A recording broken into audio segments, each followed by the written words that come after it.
let us prepare our minds and hearts for a time of meditation. I invite you to find a comfortable position in your seats. Close your eyes if you wish, and take a few deep breaths. Let go of any distractions or worries that may be on your mind.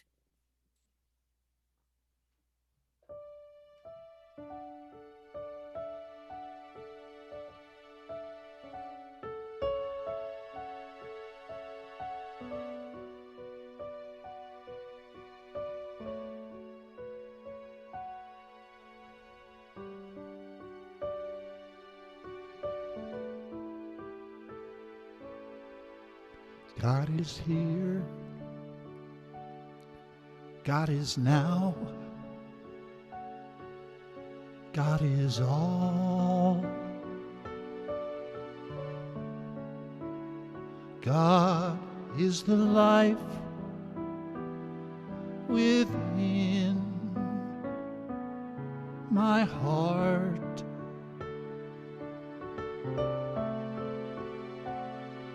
So I see and I feel and I know all is perfect and right in my world.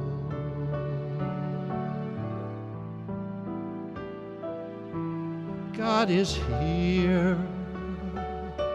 God is now. God is all. God is the life within my heart. So I see and I feel and I know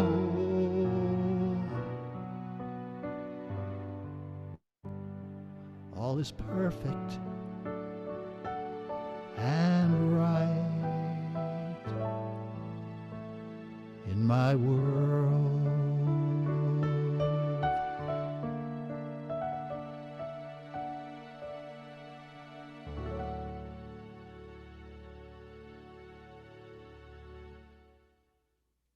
Deep, deep, deep breath in now. Deep breath in and hold it for just a moment. Hold it for a moment, and when you're ready, slowly, slowly exhale.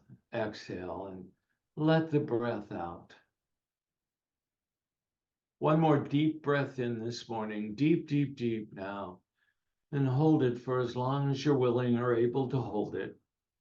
And then slowly, slowly exhale. And on that exhale, begin to settle in. Begin to let go. Begin to relax the body and begin to relax the mind. Another deep breath. Deep, deep, deep. And now let go. And as you let go, let the belly drop. Let the shoulders drop. Let the jaw drop. Let the hands settle in a comfortable place. And if you desire and are willing, plant the feet firmly on the ground, firmly on Mother Earth.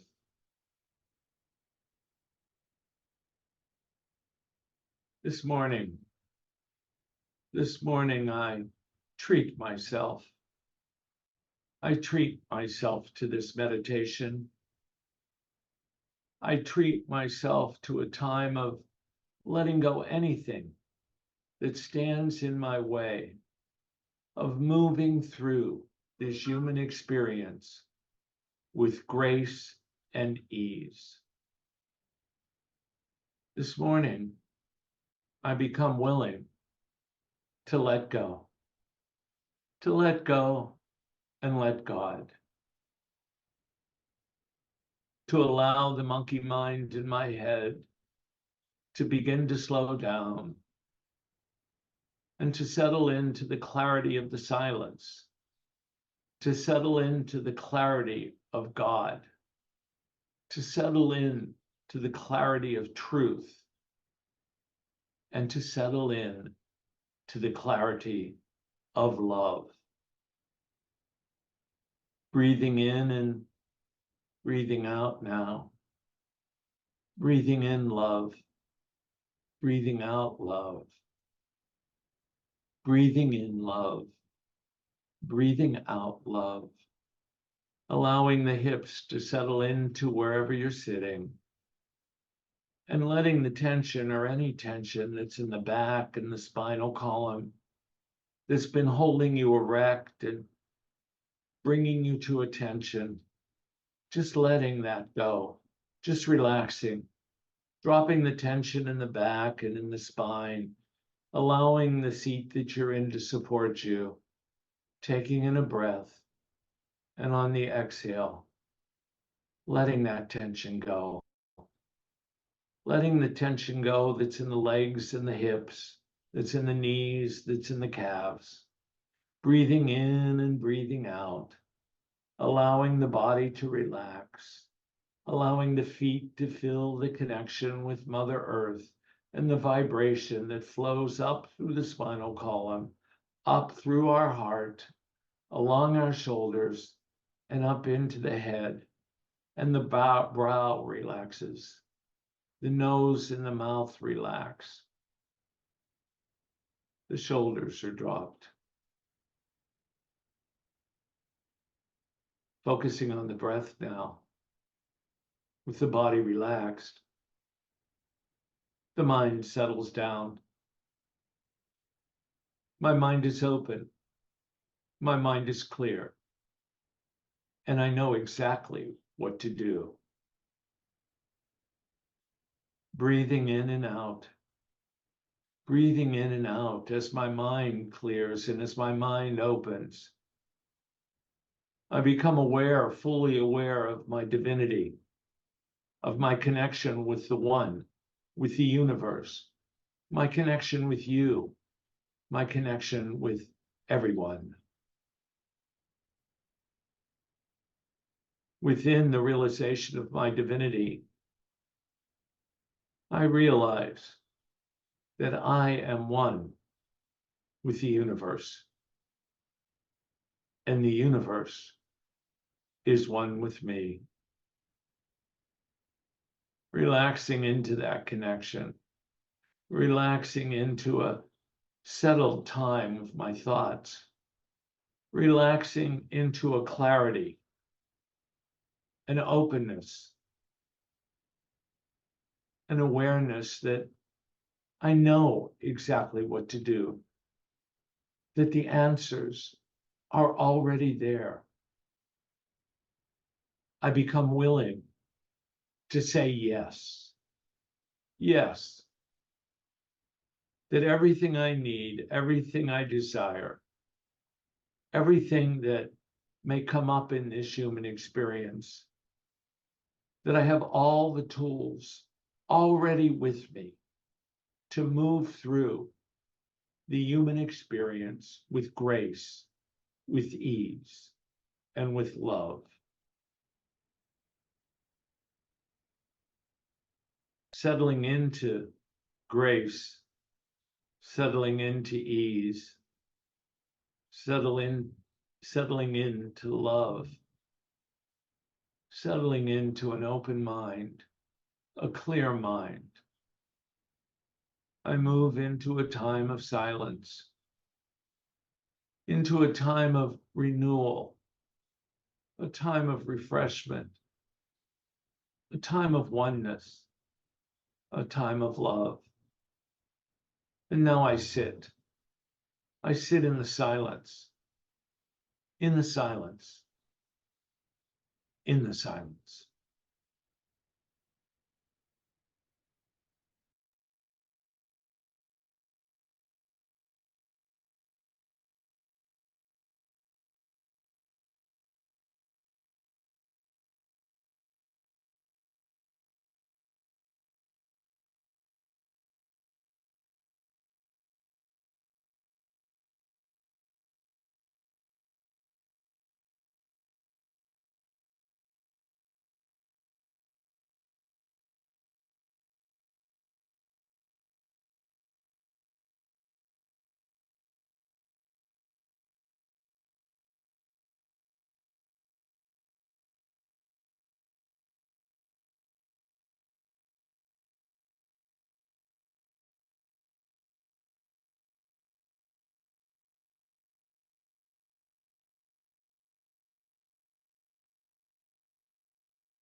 My mind is open.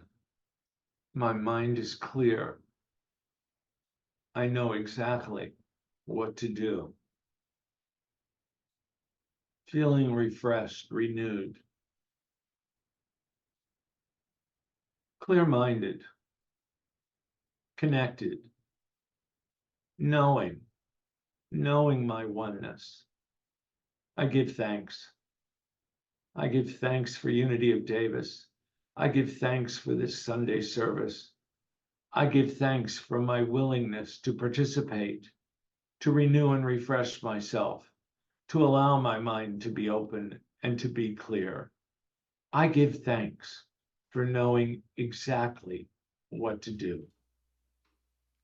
Taking in another deep breath and holding it for a moment. And on the exhale, slowly, slowly opening our eyes.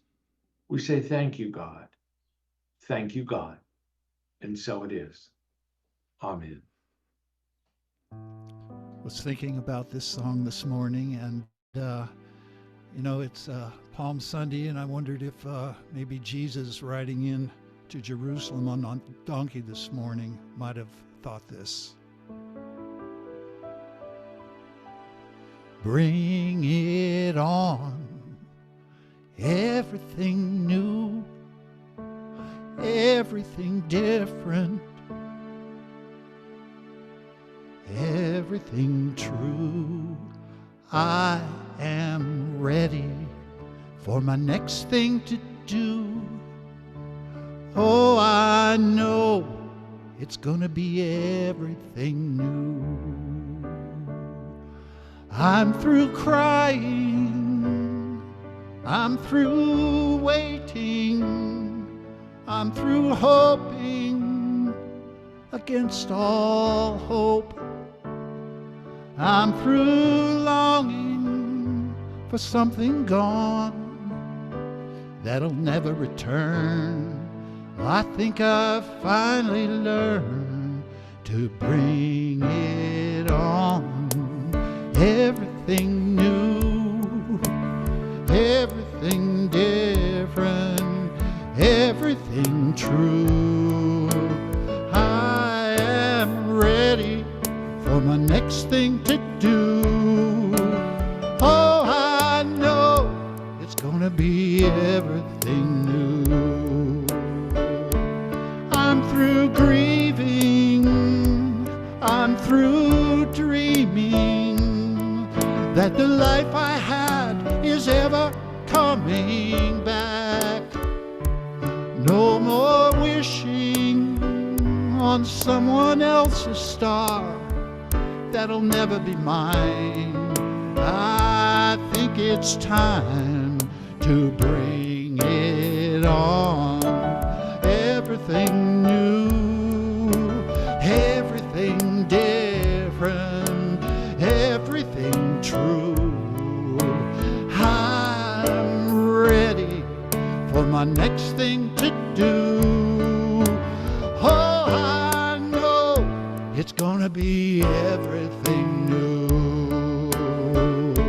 And I've been down many times before, broken hearts and slamming doors.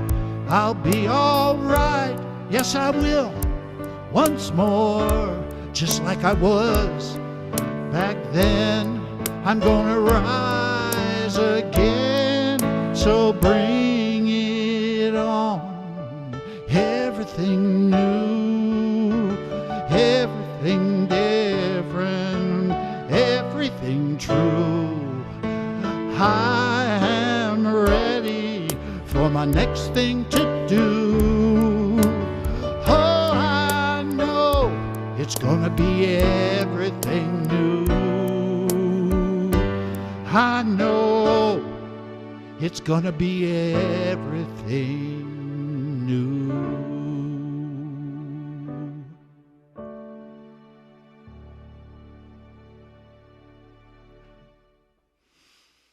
David Trolley, the music ministry of David Trolley. Thank you, David. Perfect song. Yep, I bet he was I bet he had to be saying, I'm ready.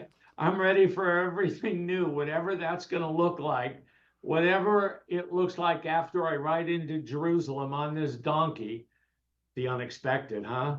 Are you ready? Are you ready for everything new? Are you ready to let something go, to let the newness come on, to be a new you, to find a new you, to let go of what's been holding you back or doesn't serve you any longer? Well, I want to suggest that before we do that, we relax a little bit. Maybe we have a little supper with Martha, Mary, and Lazarus. We take care of ourselves. We enjoy ourselves as we prepare to let go. But more about that in a little bit. It's good to be back with you, and I understand we had a good Sunday last Sunday with Dr. Reverend Raymond Anderson, and I see a few of you applauding. I was listening to his talk this morning. He was great. I think we'll have him back, and I wanted to update you just a little bit about what's coming up in the next quarter. Next Sunday's Easter Sunday, of course, and then the Sunday after that, you'll be delighted to know that Angelica will be back with us. She'll be doing the service and the music that Sunday, so enjoy her. And then April 21st is Earth Care Sunday, and Kathy Hardwood Long, who's with the UWM Earth Care team, is with us as the guest speaker, and we have a special guest musician, Laura Sandage, that Sunday. And then that's right, Cam, I agree. And then there goes some thumbs up from everybody. Good. Yep, David Fleming, thumbs up, very good. And then I'm kind of excited about this one. On Sunday, April 14th, we have a guest congregation coming to join us for Sunday service. The congregation, and it's not a large congregation, at Unity of Tacoma, Washington, will be joining us for Sunday service.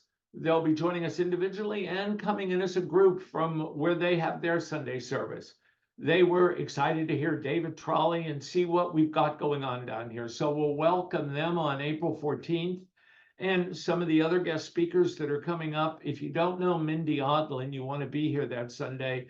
Mindy's just a force to reckon with, and has been on multiple podcasts, and she's the one that founded Unity Spirit groups and has moved them out throughout the Unity movement. Martha Creek will be back with us, Russell Highland, and then Sandra Campbell will be here to share some love and some beautiful stories as she usually does. April 28th, I'm excited about this one too. The chaplains and I will lead the service from the Mercy Center in Auburn, where we'll just be winding down our annual retreat. And we're excited because this is the first retreat we'll be having together since the pandemic. The retreat was an annual event, and it's just so exciting to be able to be back and to be together in person. And our friend Barbara Thorpe from Seattle will be joining us there. Barbara's been a chaplain for 25 years or so now. And just so that you know, the events team has been working hard, and they've got a full calendar of events planned, and they'll be getting announced shortly. And the next one is on Wednesday, May the 8th. And you're going to meet at 4 or after for a picnic in the park at Davis Central Park. Bring your own food, or there are food or vendors there, as well as live music, and the farmers market's there. So look for the Unity of Davis sign among the benches. And that's going to be a fun event. I'm going to take the train up. We're going to have a good time. It'll be fun. So that's what's coming up. Well, Sunday, it's Palm Sunday, and it was Palm Sunday. But because of a sore throat, a 5-year-old Johnny stayed home from church with a sitter this Sunday. When the family returned home, they were carrying several palm fronds, and Johnny asked them what they were for. People held them over Jesus as he walked by, his father told him. Little Johnny looked up at his dad and said, "When you know it," Johnny fumed, "I don't go, and he shows up." I get it. Yes. Well, and do you like the flowers this Sunday? They're pretty, aren't they? Well, I know about this businessman who ordered flowers to be sent to the opening of his friend's new branch office. When the businessman got there, he was shocked to see the flowers with the inscription, "Rest in peace." He was so outraged about this that he stopped at the florist to complain on his way home. And the florist looked at him and said, "Well, it could be worse. Just think, today someone was buried with a floral arrangement with the inscription, 'Congratulations on your new location.'" Okay, that's all. Oh, I thought that one was good. So last week, Raymond was here, Reverend Dr. Raymond Anderson, and he talked about stories. He said the stories that we tell ourselves and others about ourselves and others, these stories shape our lives. The stories that we tell ourselves and the stories that we tell others about ourselves and about others, these stories, they shape our life. He said, from your stories, recognize our power to create with our words. The law of mind action. Those stories have the power to create our reality. They do create our reality. What stories are you telling yourself? What stories are you telling yourself and about others? Have you stopped and really looked at how these stories are shaping your lives? And how are they shaping the lives of others? As we move through this Lenten season, the season of letting go of thoughts that do not serve us, letting go of stories that do not serve us, I want to invite us all to really stop for a moment today, right now, and call to mind at least one of these stories that it's time to let go of. Let's stop right now and be willing to call forth a story, a thought, a person, an idea that it's time to let go of, that we're ready to get rid of. Now let's take a deep breath in for a moment. And if you're willing, allow your eyes to shut for a few moments and hold on to that story in your mind. Let's sit with it for a moment. Let's sit with the story. And as we sit with it, I want to invite you to feel it, to smell it, to taste it, to touch it. It's been with you for some time now. You know it. Don't be afraid to sit with it. Don't push it away. Sit with it. Another breath, breathe in, hold it for a moment, breathe out. And now, tell that story that you're done with it. I'm done with it. Tell it, I'm done with it. I'm ready to move on from it. I'm ready to have that story no longer bind me. Affirming that during this week, between today and Good Friday, that you will totally release that thought. Affirm that you will totally release that story. Release that relationship. Whatever it is that is no longer serving you, affirm that you are willing to do the work to let it go. Now let's sit quietly again for a moment.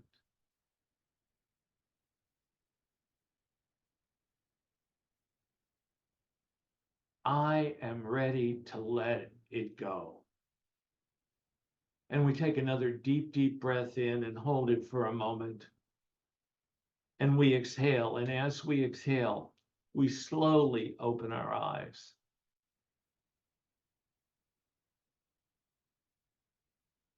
And so, where are we at in this Easter story? Where are we at in this time that we celebrate in the Christian tradition, and at the same time in the Jewish tradition, Passover's going on, and Ramadan in the Islamic tradition has just come, and I believe it's almost over. And where are we in this Easter story? And here we find that this man from Galilee, from Nazareth, a Nazarene, so the story tells us, has been wandering around saying things like, the Father and I are one. The kingdom of heaven is now. And at the same time, as the story tells us, he was performing miracles, healing the sick, or as we might say in New Thought, he was bringing others back to wholeness, to knowing their divinity, to who they truly were. In other words, where we're at in this story is this guy Jesus has been causing trouble all over the place, all over the place. And those in power are saying that he is demon possessed and raving mad. And he's also very aware that at this point in the story, that in order for this story to move forward, for the works that he's been doing and saying, he will likely be betrayed by one that's close to him, and that his human experience will be coming to an end. So my talk title today is A Little Supper with Martha, Mary, and Lazarus. And it comes from the book of John, the 12th chapter. And it also comes from a sermon that Reverend Eric Butterworth gave some time ago in New York.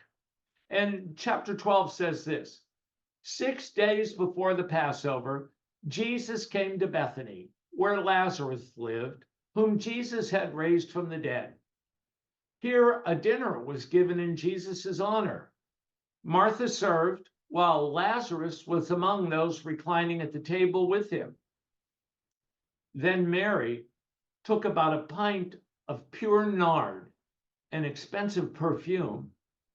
She poured it on Jesus' feet and wiped his feet with her hair. And the house was filled with the fragrance of the perfume. Reverend Eric Butterworth did deliver a Palm Sunday sermon at Avery Fisher Hall in New York City about what might have come to the mind of Jesus the evening before his entry into Jerusalem on the back of a donkey on Palm Sunday. What might have come to his mind? Butterworth writes, "So I would like you to come with me to a garden outside the city gates of Jerusalem, up the slope of Mount Olivet in the little village of Bethany, where Jesus had just finished supper with his friends, Mary and Martha and Lazarus, in their little clay dwelling, and had gone out for a quiet time under the silence of the twinkling stars of the night." Butterworth says, here we see Jesus reflecting on the turmoil and confusion of this time of letting go. This time for him to let go of the human experience. For him to let go of the human experience. And eventually, we each have this letting go, don't we? We each have this letting go of the human experience to move through that and to move through the anticipation of that. So as the Galileans sat quietly in the garden, Butterworth says that perhaps he was reminiscing a bit, looking back to the time when, as a young lad sitting on the hillsides of Galilee, watching the clouds drifting by, thinking, analyzing, feeling.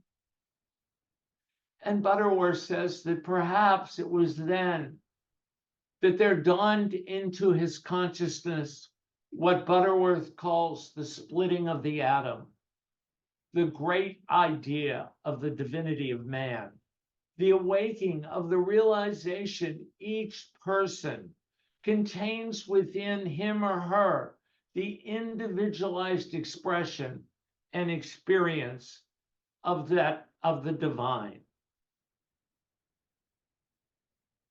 So in the final weeks of Jesus's life, which we commemorate as Holy Week starting today, we see him letting go. We see him letting go of ego. We see him letting go of seeking others' approval. We see him letting go of fear and of needing to be seen as right, and letting go of worry. We also see him letting go of outcomes, letting events unfold without his interference, trusting in his highest good. And in that chapter of John 12, we see that Jesus was taking care of himself. He was relaxing at the home of good friends and breaking bread with them. Mary took his weary and tired feet and anointed them with fine oil, with fragrant perfume. Can you picture that? Can you feel it? Can you smell it? Can you be there relaxing with good friends? Having walked all over the land in sandals, in the hot sand, weary and tired feet. And there's Mary, showing her love by perfuming and anointing his feet and then using her hair to rub it in. Are you taking care of yourself? Are you stopping to smell the roses? Do you remember that you can anoint yourself with oil anytime you feel the need? Or are you busy? Are you busy fueling the stories, holding on to those stories that are not serving you? Well, those of you that have been coming off and on for some time regularly, you might remember last year about this time, I shared with you that I had been admitted to the hospital for 2 days with high blood pressure. And then I shared with you that I found myself, when I came home from the hospital on medication, taking my blood pressure every 15 minutes, every 30 minutes, every hour. And at the same time, guess what I was doing? I was texting it to the doctor, letting him know that, oh, it was this and it was that. And oh, my goodness. And when I finally went into my doctor's appointment, he turned and said to me, "Richard, are you having a midlife crisis?" Oh, thank you, Dr. Tehar. And I was a little indignant about it, wasn't I, if you remember, But I also remember walking out of his office and sitting on the bench outside of his office waiting for an Uber and thinking to myself, boy, Richard, do you have some stories going on here? You've got some stories going on here. I mean, I'm going through the stories of, you're getting old, you're old, not only are you getting old, you're wearing out, you're tired, look at you. And I don't know what I was looking at because I'm not looking old. I mean, I don't know what was going on, right? I mean, I had this story going on, right? I'm telling myself my body's sagging, that I can't afford a trainer any longer. I'm into lack consciousness. Now high blood pressure. What's next? I mean, I'm going on and on and on, and I'm sitting there on that bench and I said, you have a lot to let go of.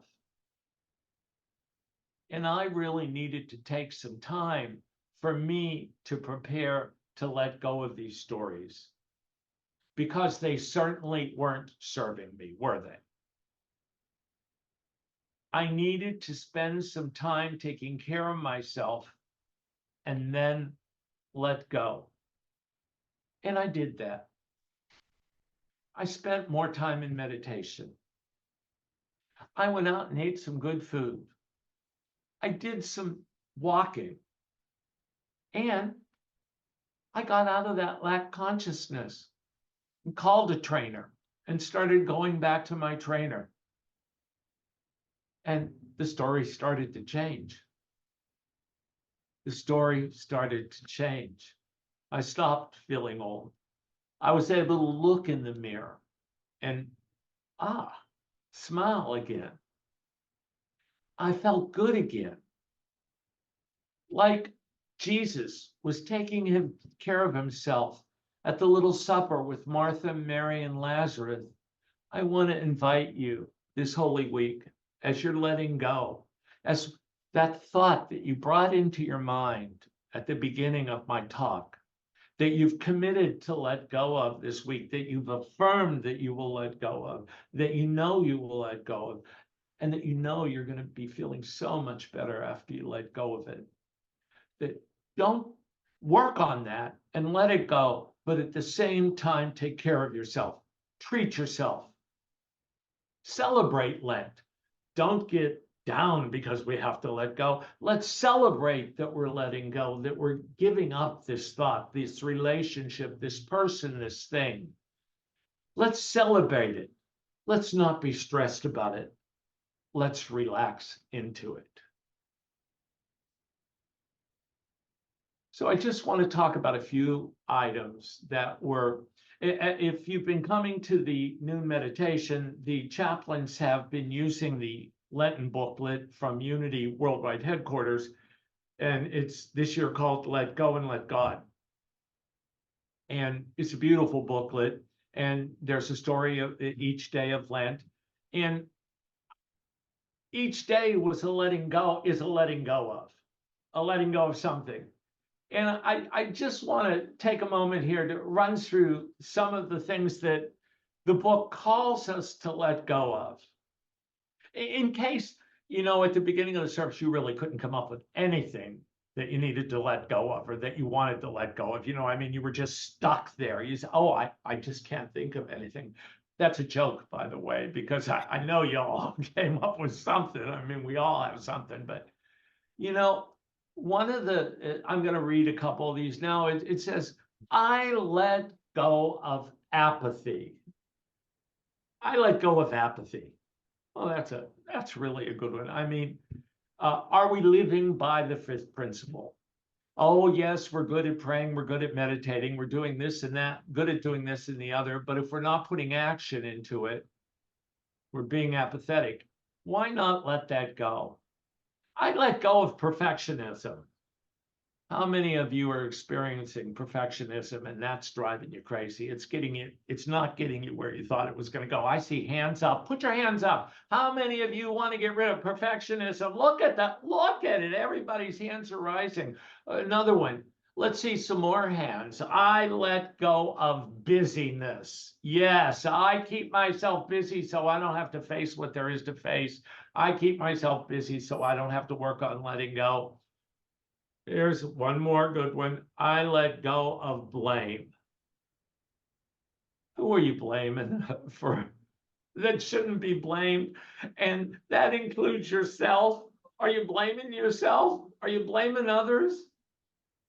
You're going to feel so much better when you let that go, when you let go of blaming. And last, let go of outdated beliefs. Boy, that's a good one. Let's see the hands. How many are holding on to outdated beliefs? Yeah, they're hard to get rid of. I mean, we want to hold on to those.